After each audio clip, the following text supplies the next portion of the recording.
Bago ko simulan ang luto-lutoan serye natin ay isha-shoutout ko muna ng bonggang-bongga si Jenilyn Di Pamailo ng Occidental Mindoro at si Andy Cat and the boys from California.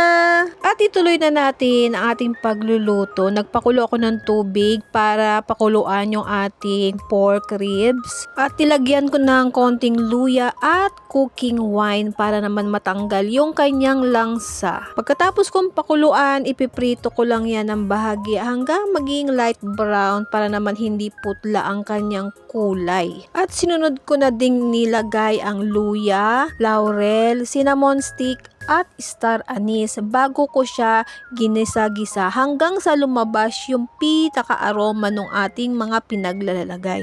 Kung maaamoy nyo ito, apakabango. At isusunod ko na ding ilalagay ang rock sugar. Hindi ito yung ordinaryong sugar na ginagamit natin sa araw-araw lalo na sa pagmamarinate. Ito talaga yung ginagamit sa ganitong ulam. Aantayin ko lang yan na matunaw hanggang sa ma-coat ng asukal yung ating pinaka pork ribs. At eto na yung ating pangmalakasang sauce na ilalagay natin.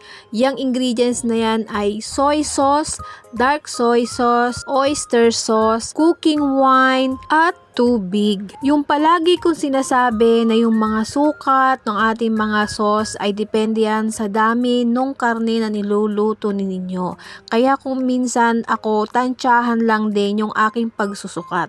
Isasabay ko na ding ilalagay ang chestnut. Pakukuluan natin yan ng mga 45 minutes hanggang sa maluto yung karne. At kapag naging ganito na yung sabaw niya, naging malapot na, luto na yung karne, isusunod nating ilalagay yung bulaklak ng saging. At syempre, kung nakarating ka na naman dito sa bahagi ng ating video, paki-comment naman kung taga saan ka para sa susunod na luto-lutuan serye natin ay maisha-shoutout din kita ng bonggang-bongga. At maraming salamat din sa mga nag-share at tinatapos yung ating video para mas marami pa tayong matulungan sa simpleng mga recipe natin. At eto na yung ating ulam for today. Maikukumpara ko itong aking niluto sa adobo ng Pinoy. Pero ito kasi ay medyo manamis-namis na parang hindi mo maintindihan na parang barbecue style.